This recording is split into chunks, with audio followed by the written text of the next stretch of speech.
1999 18 मार्च सर्दियों का समय रहता है दोस्तों।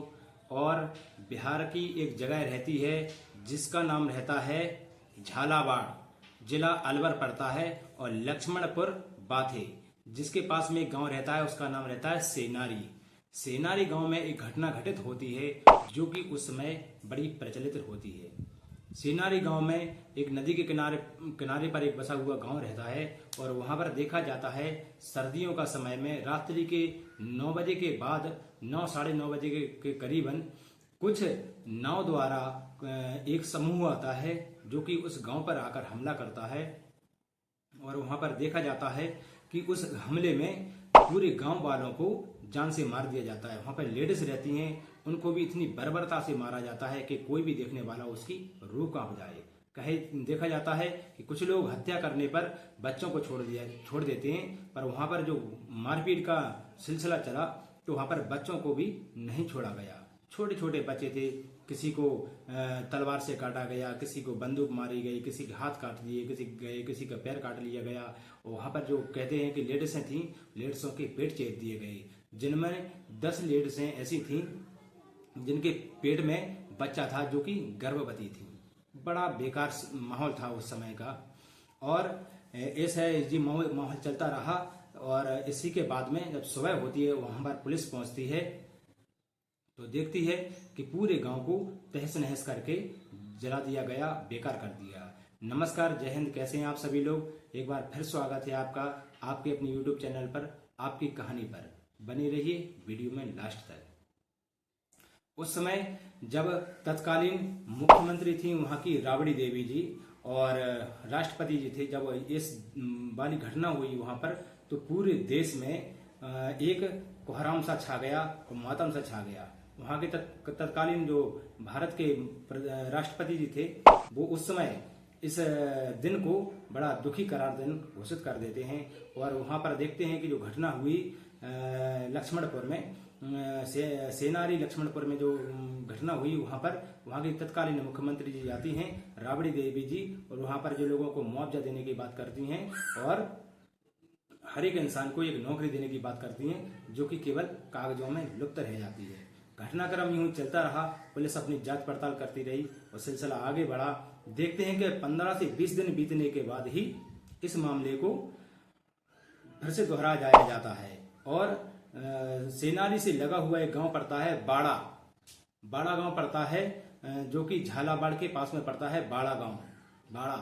बाड़ा पर भी यही घटना को अंजाम दिया जाता है कि फिर से एक समूह आता है, लाठी, कुल्हाड़ी, फरसा, तलवार, बंदूकों के साथ में एक दूसरे गांव पे हमला किया जाता है और सेम तरीके से मृत्यु को अंजाम दिया जाता है। लेडीसों को मारा जाता है, काटा जाता है, पीटा जाता है, बच्चों को, बूढ़ों को, बारों को। और वो कहा जाता है कि उस समय उस गांव के भी जो घर मकान थे उन सब में भी आग लगा दी जाती है। बशर्ते घटना को इसलिए सुनाने का है कि वहां पर जब पुलिस पहुंचती है सुबह, सेम कंडीशन रहती है। सेनारी में भी यही घटना को अंजाम दिया गया था और बाड़ा में भी इसी घटना को दोबारा दूसरी जगह पर अंजाम दिया गया।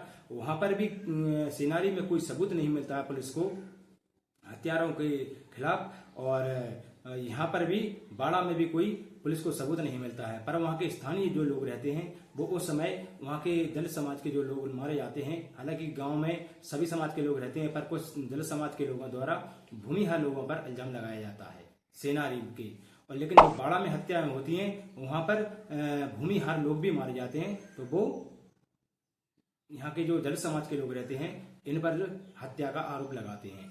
पर कोर्ट वहां पर एक मामला पहुंचता है पटना के हाई कोर्ट में। वहां से जो जज साहब रहते हैं एक टीम गठित करते हैं और वहां पर बड़े गंभीरता से राष्ट्रपति के पास ये केस पहुंच जाता है और वो बड़ा आदेश देते हैं पटना हाई कोर्ट को। तो वहां पर एक टीम गठित कर विशेष तरीके से जांच पड़ताल की जाती है।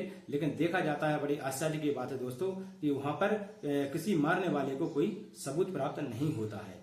ठीक इसी प्रकार कुछ समय आगे बढ़ा ये सिलसिला और देखते हैं कि बिहार के गया पड़ता है और गया के पास में पड़ता है नारायणपुर एक गांव।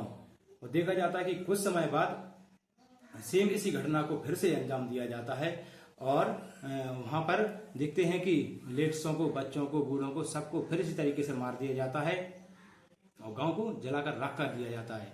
फिर वही चीज दोहराई जाती है कि वहां पर पुलिस पहुंचती है और लाशों को उठाती है, उनको जलाया जाता है और जांच पड़ताल में पुलिस अपनी लगी रहती है। लेकिन वहां देखा जाता है तीनों जगहों को जब सर्वे किया जाता है तो बड़ा आश्चर्यजनक जगत बात है कि उस समय तीनों जगह का सर्वे किया गया तो पुलिस को किसी भी मारने वाले के प्रति कोई भी सबूत प्राप्त नहीं होता है।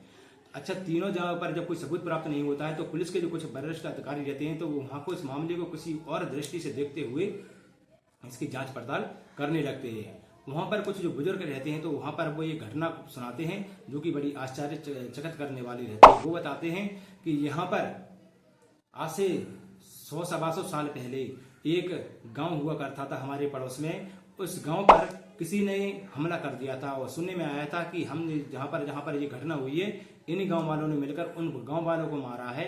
और कहते हैं वहां के जो बुजुर्ग बता रहे हैं पुलिस वालों को कि जो पहले आज से 100-150 साल पहले एक पूरे गांव वालों को मार दिया गया था, वो पूरे गांव वाले भूत बनकर जो अपना बदला लेने के लिए इन तीनों गांव वालों के ऊपर हमला किए हैं और अपना बदला लिए हैं। अभी इस कहानी कितनी सही है कितनी गलत है और कौन लोग इसको सही मानते हैं कौन लोग इसको गलत नहीं मानते हैं, फिर भी शंका के आधार पर कहा जाए तो कहीं ना कहीं इस घटना पर विचार करना जरूर विवश हो जाएगा इंसान विचार करने पर। क्योंकि एक जगह की बात हो या 2 जगह की बात हो या तीन जगह की बात है जहां पर आरोपियों के प्रति कोई भी साक्ष्य या सबूत पेश नहीं होता है। ठीक इसी प्रकार ये केस चलता रहा और 2016 में आकर इस केस को बाइज्जत क्लोज किया जाता है। और मेरा इस घटना को सुनाने का किसी को परेशान करना या किसी की भावनाओं को ठेस पहुंचाने का कोई उद्देश्य नहीं है दोस्तों।